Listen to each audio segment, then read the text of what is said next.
Hello everybody. In this video what we're going to do is look at the ankle.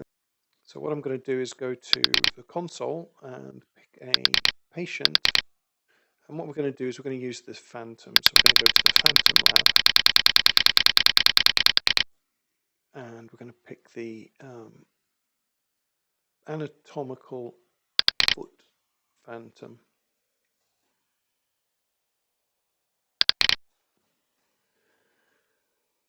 And I'm going to pick ankle, and we'll start with the AP projection.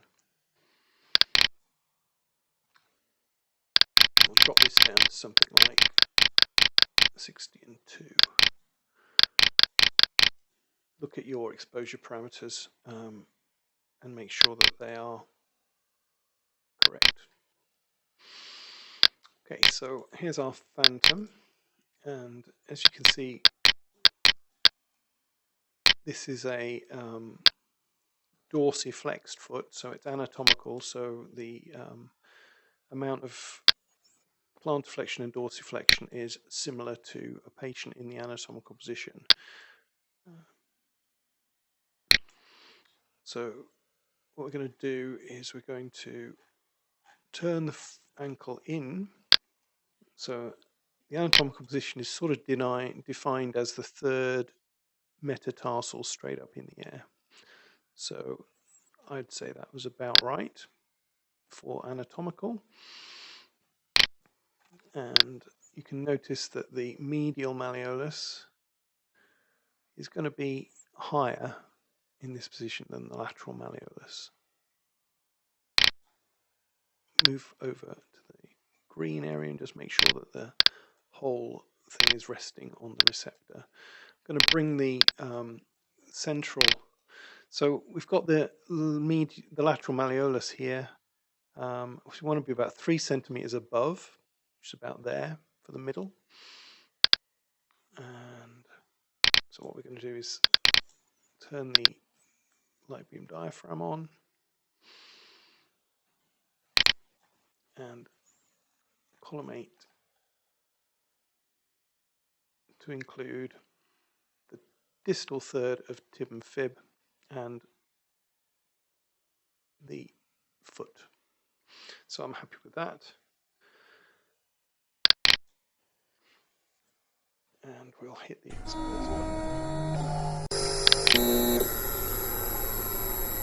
Okay, so here we have our AP ankle. I didn't put a marker on, so I should have put a marker on there. So we've got the fibula overlapping the talus and the tibia. This is our medial malleolus. This is our lateral malleolus. This is the fibula. This is the tibia. This is the tibial plafond that articulates with the talus. We've got the fibular groove of the tibia for articulation, the infero tibial fibular joint. And this is where the interosseous membrane and syndesmosis would come down and hold the two bones together. Okay, so let's go back now. And what I'm going to do, well, actually, I'll do that on the console first, so I don't forget. I'm going to now pick the AP steep medial oblique mortise projection. Okay. The exposure index was pretty good, 215. So go down to 60 and 2.8 for the next one. Okay, so for the mortise projection, we need to internally rotate, and I'm holding the E key down and using the scroll wheel to rotate the ankle. So we need to internally rotate, and we're trying to estimate when the medial malleolus and the lateral malleolus are the same distance from the bed. So I think just one more click. I think that's probably fairly good. Maybe one more click. So centering point is the same, everything else is the same. I'll remember to put a marker on this one. So I'll pop the marker over here on the lateral aspect and go back to the console. And we'll hover over here and expose this. So now we've got the joint space between the talus and the fibula. We had it overlapping before. Now we've got the joint space clear. And we can actually look at the joint space throughout its length. And this is why we call it a mortise projection, because it looks like this is the tenon and this is the mortise in a woodworking term. The tenon is a bit of wood that goes into a hole in another piece of wood to make a joint, and this hole is called the mortise. Okay, I don't know whether we need to turn it a little bit more or a little bit less to make that clearer. So what I'm going to do is I'm going to turn it more and see whether that makes it worse or makes it better. So I've turned it more, and we'll expose that.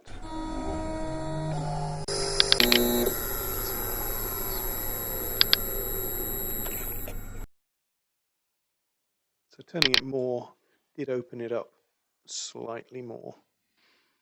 So it probably needed turning a little bit more than I had it turned in the first instance, but it's very, very close to being perfect. Okay, so that was a really nice ankle exposure. So again, going back to the study tab here, we'll go to a lateral, which is common. And the lateral tends to need less exposure, if anything, so we'll go to 60 dB, and instead of 2.8, we'll go back to 2, and we'll have a look at our patient. And what I'm going to do with the lateral is I'm going to raise it up, and the lateral is effectively 90 degrees from the mortise projection, not 90 degrees from the AP projection. So we want to turn the ankle round using our key there, and we'll have to raise it a little bit there because it would be unrealistic for the patient to have their leg on straight. So that should be quite good. Usually it's fine for the border of the little toe and fifth metatarsal to be touching the border of the plate, the receptor. It's not like a knee where you have to over-rotate to get it lateral.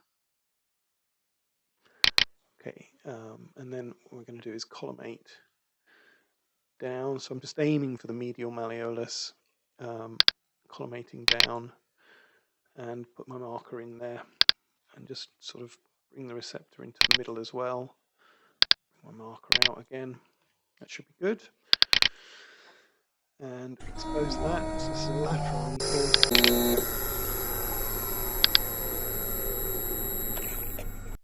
And there we have it. Centering point is pretty much bang on. We're not really through very nicely the tibial plafond there. So, but the posterior fibula is through the posterior half of the tibia, which is where it should be. It shouldn't be in the middle. It should be through the posterior half here. So, so that's fairly normal and ideal. What I'll do is we'll just have a look at what happens when we turn it a little bit more. See whether that's better or worse.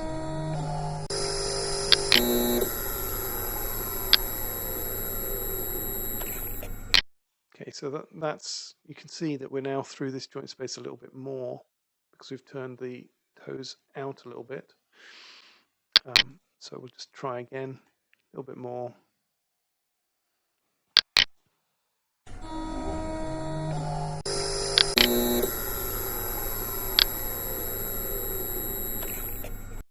That's pretty good now compared to the original.